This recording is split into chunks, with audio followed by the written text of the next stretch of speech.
আমের সিজন শুরু হতে না হতেই বাজারে কাঁচা আমের দেখা মিলল। আর এই কাঁচা আম দেখে কি আমি চুপচাপ বসে থাকতে পারি বলেন? তাই তো আপনাদের ভাইয়াকে দিয়ে বাজার থেকে 1 কেজি কাঁচা আম এনেছিলাম। এখান থেকে কয়েকটা ভর্তা করে খেয়েছিলাম আর ভাবলাম বাকিগুলা দিয়ে আচার বানাবো। আমের আচার কিন্তু আমার আদিয়াত অনেক পছন্দ করে, তাই তো আচার বানানোর জন্য আমগুলাকে খোসা সহ মাঝখানতে চিড়ে নিয়েছি। এবার আমগুলাকে একটা শক্ত কিছুর সাহায্যে এভাবে মেরে মেরে থেতলে নিতে হবে। এই দেখেন এইভাবে থেতলে নিয়েছি, তাই আমগুলাকে একটু বেশি করে মারধর করে নিয়েছি। যাই হোক, আমগুলা থেতলে নেওয়া হয়ে গেছে। এখন আমি একটা পাত্রে সব আমগুলা উঠিয়ে নিয়েছি। এই আমগুলো থেতলে নেওয়ার কারণে আচার বানানোর সময় আমের মধ্যে খুব ভালোভাবে মশলা ঢুকবে। আচার বানানোর জন্য আমি একটা ঘরোয়া মশলা তৈরি করে নেব। এই জন্য আমি নিয়েছি 10-12টার মতো শুকনা মরিচ, 4-5 টুকরা দারচিনি, 8-10টা এলাচি, 6টা লবঙ্গ, 1 টেবিল চামচ জিরা, 2টা তেজপাতা আর 1 টেবিল চামচ পাঁচফোড়ন। এই সব মশলাগুলাকে আমি শুকনা খোলায় ভেজে ভালো করে গুঁড়ো করে নিয়েছি।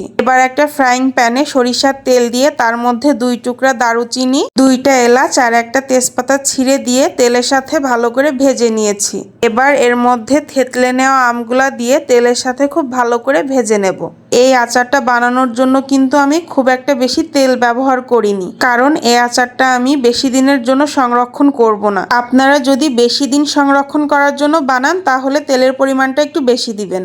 আমার কিন্তু আমগুলার কালার চেঞ্জ হয়ে গেছে। এবার আমি এর মধ্যে গুঁড়া মশলাগুলো দিব। আমগুলার মধ্যে প্রথমেই আমি দিয়ে দিব পরিমাণ মতো লবণ, হলুদের গুঁড়া আর পরিমাণ মতো মরিচের গুঁড়া। আপনারা কিন্তু এই মশলাগুলো আপনাদের স্বাদ অনুযায়ী দিয়ে নেবেন। যেহেতু এই আচারটা আমি আদিয়াতের জন্য বানাচ্ছি, এই জন্য মরিচের গুঁড়া একটু কম দিয়েছি।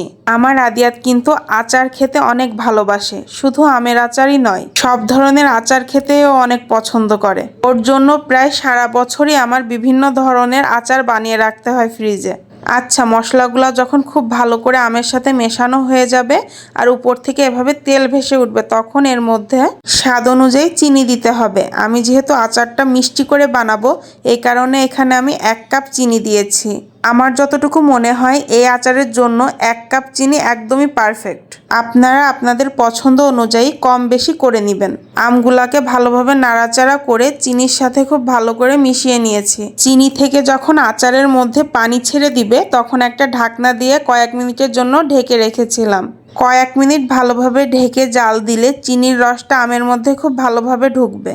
এবার যে মশলাগুলো ভেজে গুঁড়ো করে রেখেছিলাম সেখান থেকে 2 চামচের মতো মশলা আচারের উপরে ছড়িয়ে দিয়েছি। বাকি মশলাটা আমি এয়ারটাইট বক্সে রেখে দিয়েছি। পরবর্তীতে আচার বানানোর সময় ওই মশলাটা ব্যবহার করব। এবার কিন্তু ডানে বামে আর কোথাও যাওয়া যাবে না, আচারটাকে অনবরত নাড়তে হবে এর কালারটা চেঞ্জ হওয়া পর্যন্ত। একটা কথা মনে রাখবেন, আচারটাকে যত বেশি সময় ধরে চুলার উপর নাড়াচাড়া করবেন আচারের স্বাদ ততটাই ভালো আসবে। এই দেখেন আমার আচারটার কালার কিন্তু পুরাটাই চেঞ্জ হয়ে গেছে, তার মানে আমার আচারটা পুরোপুরি তৈরি হয়ে গেছে। এবার আচারটাকে ঠান্ডা করে পরিবেশন করার পালা। মাশাআল্লাহ, আমার আচারের কালারটা কিন্তু অনেক সুন্দর এসেছে আর দেখতেও অনেক লোভনীয় লাগছে। আপনাদের সাথে একটা সিক্রেট শেয়ার করি, এই আচারটা বানানোর পরে কিন্তু আমার বাসায় 10 মিনিটের মধ্যে এটা শেষ হয়ে গিয়েছিল। আমার আদিয়াত যেমন আচার অনেক পছন্দ করে, আপনাদের ভাইয়াও ঠিক এমনই আচার অনেক বেশি পছন্দ করে। যাই হোক, এবছর কিন্তু আমার পেজে অনেকগুলো আচারের রেসিপি আসবে ইনশাল্লাহ। সেগুলো দেখতে হলে অবশ্যই আমার পেজটাকে ফলো করতে হবে আর ইউটিউব চ্যানেলটাকে সাবস্ক্রাইব করে কমেন্টের মাধ্যমে জানাতে হবে যে কোন কোন আচারের রেসিপি আপনারা দেখতে চান।